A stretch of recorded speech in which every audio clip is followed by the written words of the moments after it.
Hello students. तो हम लोगों ने कल इक्विवेलेंट कॉन्सेप्ट पढ़ा था, उस पर लॉ ऑफ इक्विवेलेंट्स देखा था। अब उस पर कुछ क्वेश्चंस तुम्हारे कर लेते हैं, ठीक है। तो जैसे फर्स्ट क्वेश्चन है, find the moles of KMnO4 required to oxidise first part 1 mole of FeS, ठीक है। तो देखो सबसे पहले हमें रिएक्शन अगर नहीं गिवन है तो रिएक्शन बनानी है। तो देखो रिएक्शन बनाने से क्या है, FeS प्लस MnO4 माइनस क्या देगा।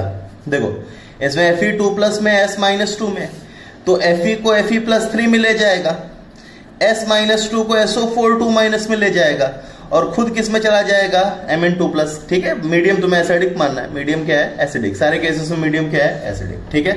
आया समझ में। अब हम लोगों को रिलेट करना है FeS और KMnO4 को, तो मैं बोल सकता हूं equivalents of FeS is equals to equivalents of MnO4 minus. तो इक्विवेलेंट्स ऑफ FeS मतलब number of moles of FeS into n factor कितना है, +2 से +3 1 और -2 से +6 कितना 8। तो 1 + 8 इज इक्वल्स टू क्या आ गया, 9। तो 1 × 9 इज इक्वल्स टू क्या आ गया, number of moles of MnO4 minus into इसका n फैक्टर कितना आया, 5। तो तुम्हारे मोल्स कितने आ जाएंगे, 9/5, ठीक है। करो भाई सेकंड और थर्ड एक बार अटेम्प्ट करो, ठीक है। सेकंड और थर्ड अटेम्प्ट करो, फिर उसके बाद सोल्यूशन देखो, ठीक है। तो सेकंड क्या है, FeC2O4, तो FeC2O4 प्लस MnO4 माइनस क्या देगा। देखो भाई ये +2 ये +3, तो इस केस में खुद तो Mn2+ में गया, Fe को +3 में ले गया और C2O4 माइनस को CO2 में ले गया। तो इसका n फैक्टर बताओ भाई, n फैक्टर क्या आएगा, +2 से +3 1 का चेंज, +3 से +4 1 का चेंज, लेकिन 2 है तो 1 + 2 इज इक्वल्स टू क्या आ गया, 3। तो मैं बोल सकता है equivalents of FeC2O4 is equals to equivalents of MnO4 minus. Equivalents कितने आ गए भाई, इसके 2 दे रखे हैं, 2 × 3 is equals to number of moles of MnO4 minus into 5। Clear है कि नहीं, क्लियर है। Third H2S plus MnO4 minus क्या देगा, सल्फर प्लस, क्लियर है। n फैक्टर बताओ, -2 से 0 गया, कितने का चेंज, 2। इसका n फैक्टर 5। तो equivalents of H2S is equals to equivalents of MnO4 minus कितना आएगा भाई, कितने तरह के 17 ग्राम्स मतलब हाफ मोल। तो half into 2 is equals to number of moles of MnO4 minus into 5। समझ में आया, क्लियर है कि नहीं, क्लियर है, ठीक है। नेक्स्ट ये वाला क्वेश्चन करो, find the volume of 0.1 m K2Cr2O7 solution required to oxidise, ठीक है, एसिडिक मीडियम फिर से, ठीक है। K2Cr2O7 का कोई भी आएगा तो एसिडिक में ही आएगा। एक बार इसको करो, बस इसमें मोलैरिटी और वॉल्यूम है तो तुम्हें कोई फर्क नहीं पड़ता, तुम्हें वो मोलैरिटी और वॉल्यूम को मोल्स में कन्वर्ट करना आता है, ठीक है। देखो Cl KCl, तो KCl में Cl माइनस को ऑक्सीडाइज करेगा, कहां ले जाएगा, Cl2 प्लस Cr3 प्लस। तो मैं लिख सकता हूं equivalents of Cl minus is equals to equivalents of Cr2O7 minus. Clear है। इक्विवेलेंट्स ऑफ Cl माइनस -1 से 0 1 का चेंज मतलब n फैक्टर 1 आया, is it 2 mole into n factor 1। इसका n फैक्टर क्या आया, 1। इसका n फैक्टर क्या होता है, 6। तो क्या बोलूंगा, number of moles of Cr2O7 minus into 6। तो नंबर ऑफ मोल्स कितने आ गए, 6। तो this is equals to molarity into volume. Clear है। तो वॉल्यूम तुम्हारा निकल के आ जाएगा। क्लियर है कि नहीं, क्लियर है, समझ में आया, ठीक है। नेक्स्ट 1 मोल ऑफ CaCl2, तो फिर से Cl माइनस को Cr2O7 माइनस क्या देगा, Cl2 plus Cl3 plus Cr3 plus. n factor इसका कितना, -1 से 0 1, इसका कितना 6। तो equivalents of Cl minus is equals to equivalents of Cr2O7 minus, ठीक है। अब ध्यान दो इसके कितने मोल के बने, 1 मोल, तो इसको क्या लिखोगे, 1 × 1 is equals to number of moles of Cr2O7 minus into 6। तो ये क्या हो जाएगा, गलत। देखो ध्यान सब, यहाँ एक चीज ध्यान दो, जब हम इक्विवेलेंट्स ऑफ Cl माइनस निकाल रहे हैं तो this is equals to number of moles of Cl minus into n factor. यहां CaCl देखो ऊपर 2 मोल KCl के दे रखे थे तो 2 मोल Cl माइनस के बने, क्योंकि KCl किसमें टूटेगा, K plus plus Cl minus 1 से 1 मोल बन रहा है तो 2 से 2 बनेगा। लेकिन यहां अगर CaCl2 है, CaCl2 किसमें टूटेगा, Ca2 plus plus 2Cl minus. तो अगर इसका 1 मोल गिवन है तो 2 मोल किसके आएंगे, Cl माइनस के। ठीक है, तो यहां जो Cl माइनस के मोल लोगे that will be 2 into 1 and factor 1 moles कितने लोगे 2। This is equals to number of moles of Cr2O7 2 minus into 6 और number of moles is equals to आ जाएंगे, number of moles is equals to 2/3 and this is equals to molarity into. Clear है कि नहीं clear है? ठीक है, ये चीज ध्यान रखना कि यहां जो मोल्स ले रहे हैं that will B of Cl minus, यहां जो गिवन है वो CaCl2 के, तो पहले Cl माइनस के मोल्स निकालो। लास्ट वाला करो, लास्ट वाला क्या होगा S2O3 2 minus plus MnO4 minus sorry plus Cr2O7 2 minus, कहां जाएगा S4O6 2 minus plus Cr3 plus. N factor कितना आया 1, इसका कितना है 6। तो मैं बोल सकता हूं इसके मोल्स कितने आएंगे 0.1 into 50/1000 into 1 is equals to, directly मैं लिख रहा हूं 0.1 इंटू V इंटू 6। ठीक है, ये V किस में आएगा, लीटर्स में। क्लियर है कि नहीं क्लियर है, समझ में आया? ठीक है, तो ये तो नॉर्मली मैक्सिमम टाइप ऑफ जो क्वेश्चंस तुम्हारे आते हैं। अब कभी कभार थोड़ा रिएक्शन सक्सेशन पे जाता है तो ये भी पढ़ना सीख। ठीक है, रिएक्शन सक्सेशंस पे हम लोग तुम्हारा मोल कॉन्सेप्ट लगाना सीखा था, अब इक्विवेलेंट कॉन्सेप्ट लगाएंगे। तो इसलिए हम इसको 2 केसेस में डिवाइड कर दे रहे हैं। पहला केस है when n factor of common component is same, और दूसरा केस है when n factor of common component is different. अब इसका मतलब क्या था, जैसे ये 2 रिएक्शन है I2 plus S2O3 2 minus, I minus में गया प्लस S4O6 2 माइनस, फिर जो I माइनस बना इसमें इसको मैंने किससे ट्रीट कराया MnO4 माइनस से, I2 प्लस Mn2 प्लस। तो इन दोनों में कॉमन कंपोनेंट क्या है, ये आया समझ में? इन दोनों रिएक्शंस में कॉमन कंपोनेंट क्या है, दैट इज I माइनस। ठीक है, आया समझ में? ठीक है, अच्छा किसी को ये तो नहीं लग रहा I2 कॉमन कंपोनेंट है? नहीं भाई, क्योंकि इसमें प्रोडक्ट बन रहा है, इसमें रिएक्टेंट तो कैसे कॉमन हो सकता है?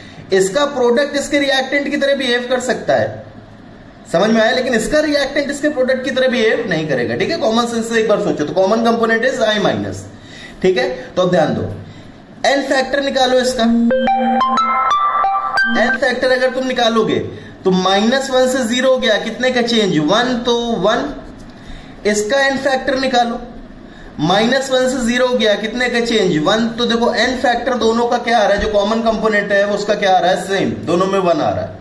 तो ये फर्स्ट केस में। ठीक है, पहले केस समझो, फिर इसको कैसे केस में अप्लाई करेंगे वो बाद में देखेंगे। ठीक है, पहले केस समझो, when n factor of common component is same. लेकिन सेकंड रिएक्शन देखो, इसमें फिर से common component is I minus, n factor इसमें निकाला, कितना आया 1। इसमें निकालोगे एन फैक्टर, -1 से +5 में गया, मतलब कितना आ गया 6।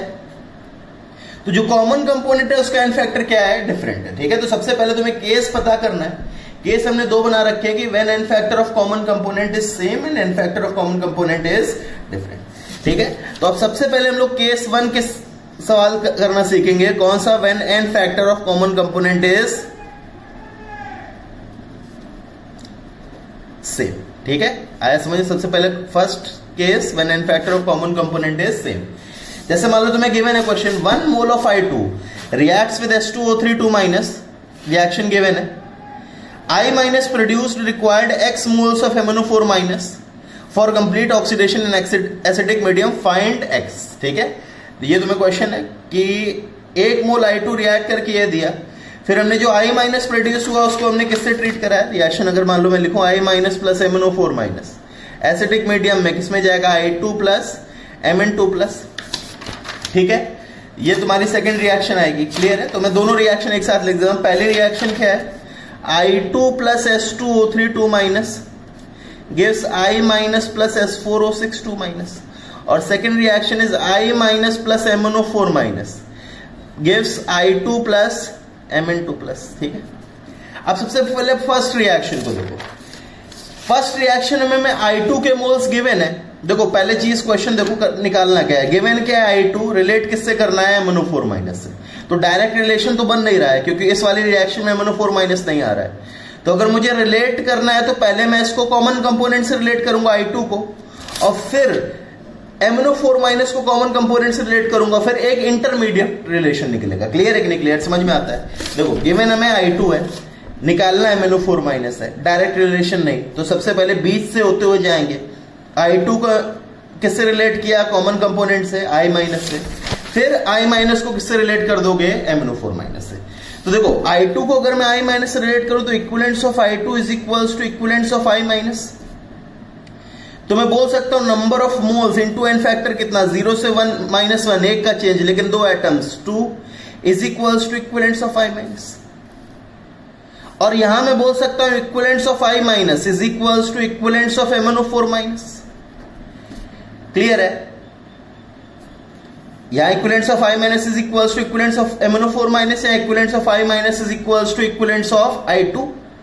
अब इक्विवेलेंट्स ऑफ I माइनस के दोनों बराबर आ रहे हैं तो मैं डायरेक्टली क्या लिख दूंगा, equivalents of I2 is equals to equivalents of MnO4 minus. ठीक है, तो ये क्या आ जाएगा, 1 into 2 is equals to equivalents of MnO4 minus. मुझे कितने मोल्स दे रखे, x इंटू, समझ में आया, क्लियर है कि नहीं क्लियर है। ठीक है, I2 को कॉमन कंपोनेंट, फिर I माइनस कॉमन कंपोनेंट को MnO4 माइनस से, और फिर इक्विवेलेंट्स ऑफ I2 बराबर equivalents of I minus, equivalents of I minus बराबर इक्विवेलेंट्स ऑफ MnO4 माइनस। तो रिलेशन क्या निकल के आ गया, ये। तो डायरेक्टली तुम्हारा क्या आ जाएगा, सेकंड करो, I2 liberated from the following, I minus plus Cr2O72 minus give Cr3 plus plus I2, required 50 ml of 0.1 m KMnO4। ठीक है, इस वाली रिएक्शन से I2 जो निकल रहा है वो रिक्वायर कर रहा है 50 ml of 0.1 KMnO4। Find the moles of Cr2O72 minus, निकालो भाई। ठीक है, एक बार करो, फिर इसके बाद सोल्यूशन देखो क्या गिवन है, I minus plus Cr2O72 minus क्या देगा, Cr3 प्लस प्लस I2, फिर I2 plus MnO4 minus gives Mn2 plus plus I minus. पहले केस चेक कर लिया करो, केस है कि नहीं, कॉमन कंपोनेंट, कॉमन कंपोनेंट क्या है, I2 का एन फैक्टर इसमें कितना आएगा, देखो एन फैक्टर कितना है भाई, 2, यहां भी कितना आया, 2। तो पहले केस चेक करो कि केस ए में लाई कर भी रहा है कि नहीं कर रहा है। ठीक है, समझ में। ठीक है, तो यहां मैं लिख सकता हूं equivalents of Cr2O72 minus is equals to equivalents of I2, और यहां लिखा जा सकता है equivalents of I2 is equals to equivalents of MnO4 minus. तो डायरेक्टली यहां से आ जाएगा relation equivalents of Cr2O72 minus is equals to equivalents of MnO4 minus. तो तुम्हारा क्या आ जाएगा, लेट मान लो number of moles of Cr2O72 minus into कितना n factor 6 is equals to 50/1000 into 0.1 into, समझ में आया, क्लियर है कि नहीं क्लियर है। ठीक है, third 50 ml of 0.1 m NaOH। अब ये रिडॉक्स नहीं एसिड बेस पे आ गया, करो लेकिन तुम्हारा मेथड वही सेम है। 50 ml ऑफ 0.1 m NaOH। देखो क्वेश्चन की लैंग्वेज समझना सीखो, लैंग्वेज समझ गया पूरा क्वेश्चन हो जाएगा। ठीक है, एक बार इसको ट्राई करो फिर इसको बताएंगे। 50 ml of 0.1 m NaOH was treated with V ml of 0.1 m H2SO4. Excess acid left in the above reaction required 10 ml of 0.1 m KOH. Find the value of V. ठीक है, एक बार इसको अटेम्प्ट करो फिर इसका सॉल्व करो। तो मैं क्या गिवन है कि NaOH को हमने किससे ट्रीट किया, H2SO4 से ट्रीटेड। ठीक है, तो कुछ भी बनाओ हमें उससे मतलब नहीं, क्योंकि एसिड बेस हम लोग क्या बोल सकते हैं, equivalents of NaOH is equals to equivalents of H2SO4। ठीक है, अब ध्यान दो, सेकेंड लाइन पढ़ो, excess of acid left in the above reaction. इससे देखो क्या समझ में आता है, जो इक्विवेलेंट्स ऑफ H2SO4 हम लोगों ने टेकन, जो लिए गए वो कितने, 0.1 इंटू V/1000 इंटू 2। क्लियर है कि नहीं क्लियर? लेकिन ये पूरे के पूरे फर्स्ट रिएक्शन में रिक्वायर नहीं हो रहा है। इतनी बात समझ में आती है कि नहीं आती? इस लैंग्वेज से इतनी बात समझ में आती है कि नहीं आती? हम लोगों ने जो इक्विवेलेंट्स लिए H2SO4 के, they are not completely utilised in the first reaction. कुछ बच जा रहा है, तभी क्या लिखा है कि excess of acid left in the above reaction required 10 ml of 0.1 m KOH। ठीक है, तो मैं लिख सकता हूं यूटिलाइज्ड, और क्या बोल सकता हूं कि H2SO4 लेफ्ट को मैंने KOH के साथ ट्रीट करा है, तो मैं क्या बोल सकता हूं, equivalents of H2SO4 left is equals to equivalents of KOH। तो यहां से बोला जा सकता है कि नहीं बोला सकता है कि इक्विवेलेंट्स ऑफ NaOH कितना है, 0.1 into 50/1000 into 1 is equals to equivalents of H2SO4 utilised, और इक्विवेलेंट्स ऑफ H2SO4 लेफ्ट कितने आए, is equals to 0.1 into 10/1000 into 1। Clear है कि नहीं क्लियर है? अच्छा, ये बोल सकते हैं कि नहीं बोल सकते, equivalents of H2SO4 taken, this will be equals to equivalents of H2SO4 utilized in first reaction plus equivalents of H2SO4 left for second reaction। बोल सकते हैं कि नहीं बोल सकते हैं? जितना पहले और दूसरे में मिलकर यूटिलाइज हुआ उतना ही टोटल टेकन हुआ होगा। आया समझ में? तो यहां से मेरी फाइनल रिलेशन क्या निकल के आगे देखो, 0.1 इंटू V/1000, ये 0.1 इंटू V/1000 इंटू 2। अच्छा, यहाँ V/1000 क्यों किया है भी ध्यान रखना, ठीक है? कई बार तुम V लिख के छोड़ देते हो, लेकिन ध्यान दो यहाँ V जो हमें स्पेसिफिकली गिवन है वो ml में गिवन है, इसलिए इसको लीटर्स में कन्वर्ट करना पड़ेगा। ठीक है, अगर तुमने बिना 1000 लगाए निकाल दिया तो V की वैल्यू क्या आ जाएगी, लीटर्स में, और एक ऑप्शन वहां रखा होगा ऐसा जिसमें लीटर वाली वैल्यू गिवन होगी, तुम्हारा ऑटोमेटिकली गलत हो जाएगा। ठीक है, ऐसे सिली मिस्टेक्स, ठीक है, थोड़ा ध्यान दो। यहाँ V हमें निकालना है, V किसमें गिवन है, ml में, तो V/1000 पहले से ही कर लो। This is equals to equivalents of H2SO4 utilized कितने आए, 0.1 इंटू 50/1000 प्लस लेफ्ट कितने आए, 0.1 इंटू 10/1000। तो तुम्हारा V निकल के आ जाएगा कि नहीं आ जाएगा? आया समझ में? क्लियर है? ठीक है, चलो एक और क्वेश्चन करो। तुमसे गिवन है V ml of 0.1 m NaOH was treated with 50 ml of 0.1 m H2SO4.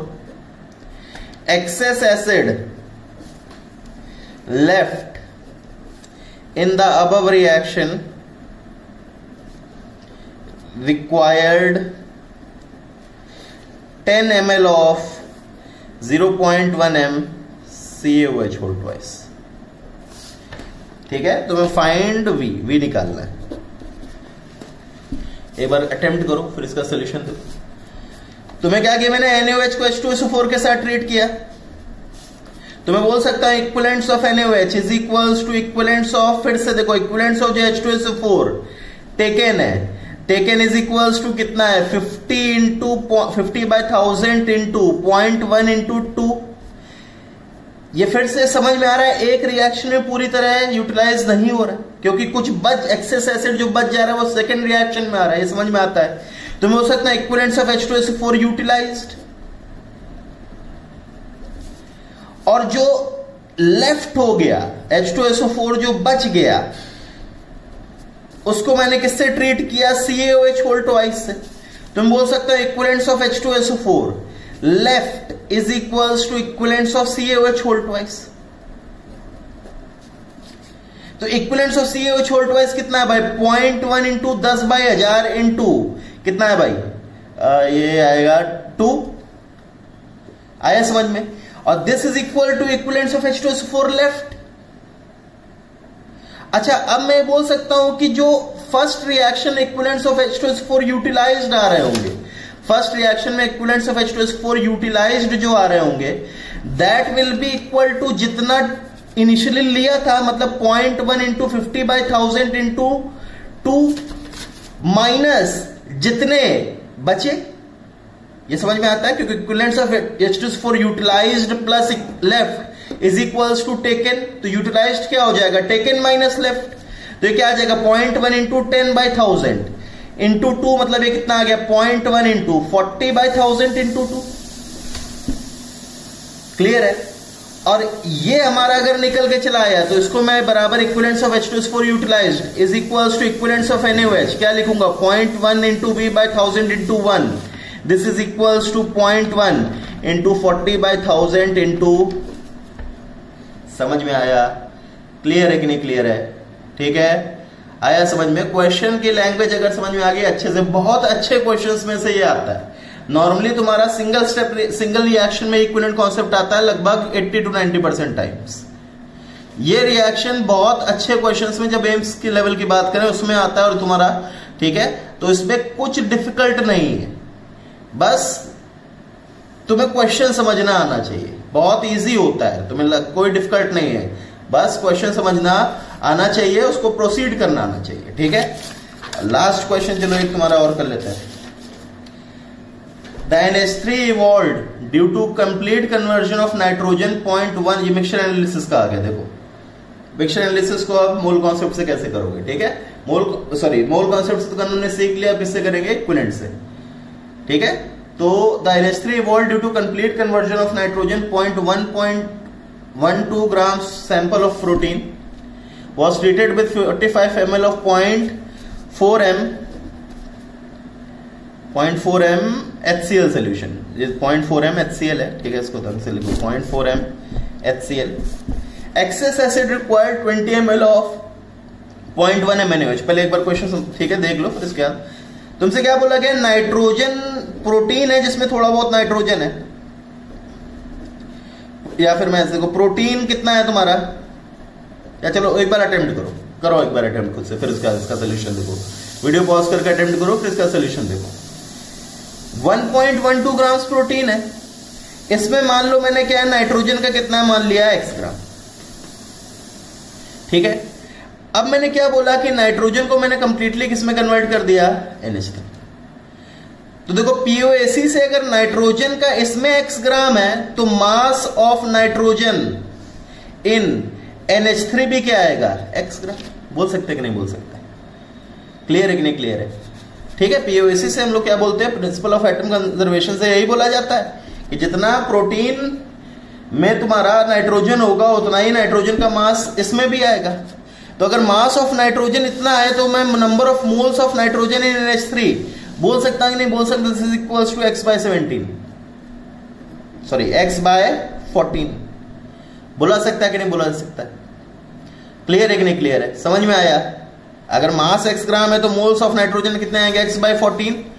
और ध्यान दो NH3 तुम्हारा एक नाइट्रोजन प्लस 3 हाइड्रोजन है, तो मैं एक से एक, अगर 1 मोल नाइट्रोजन से 1 मोल NH3 है तो यहां से इसमें डायरेक्टली बोल सकता हूं number of moles of NH3 भी कितने आएंगे? x/14। देखो भाई क्लियर है कि नहीं क्लियर है? आया कि नहीं आया? अब हो गया। अब देखो NH3 मतलब तुम्हारा है NH4OH। NH3 कहीं भी गिवन हो बेस की तरह ट्रीट करो NH4OH, क्योंकि NH3 प्लस H2O क्या बना देता है? NH4OH। NH4OH को मैंने किससे ट्रीट कराया? HCl से। तो मैं क्या बोलूंगा? Equivalents of NH4OH is equals to equivalents of HCl utilised. ठीक है, इक्विवेलेंट्स ऑफ HCl टेकन कितने हैं? 0.4 इंटू 40/5/1000। लेकिन ये पूरी एक साथ नहीं यूटिलाइज हो रहे हैं। क्या बोला गया? HCl लेफ्ट किससे ट्रीट किया जा रहा है? NaOH से। तो मैं क्या बोल सकता हूं? Equivalents of HCl left is equals to कितना आएगा भाई? Is equals to equivalents of NaOH में डायरेक्टली 0.1 इंटू 20/1000। क्लियर है कि नहीं क्लियर है? तो इक्विवेलेंट्स ऑफ, अगर तुम्हें HCl लेफ्ट आ गया तो इक्विवेलेंट्स ऑफ HCl यूटिलाइज्ड निकालना है। तो इक्विवेलेंट्स ऑफ HCl यूटिलाइज्ड क्या आ जाएगा? 0.4 इंटू 45/1000 माइनस पॉइंट कितना है भाई? 1 इंटू 20/1000। ठीक है, आया समझ में? क्लियर है कि नहीं क्लियर है? और इक्विवेलेंट्स ऑफ HCl यूटिलाइज्ड अगर आ गए तो this is equals to equivalents of NH4OH। This is equals to equivalents of NH4OH। मतलब मैं क्या बोल सकता हूं? Number of moles of NH4OH into n factor NH4OH का कितना? 1। तो number of moles of NH3 या NH4OH, देखो NH3 और NH4 1:1 सेम आए। कितने हमने निकाले थे? x/14। x की वैल्यू आ गई, तो x की वैल्यू आ गई, x क्या था? नाइट्रोजन का मास प्रोटीन में, और नाइट्रोजन का मास अगर प्रोटीन में चल गया तो percentage of nitrogen is equals to x, जितना नाइट्रोजन का अपॉन टोटल इनटू। समझ में आया? क्लियर है कि नहीं क्लियर है? ठीक है, तो इस टाइप के क्वेश्चंस अटेम्प्ट करो। ठीक है, थैंक यू।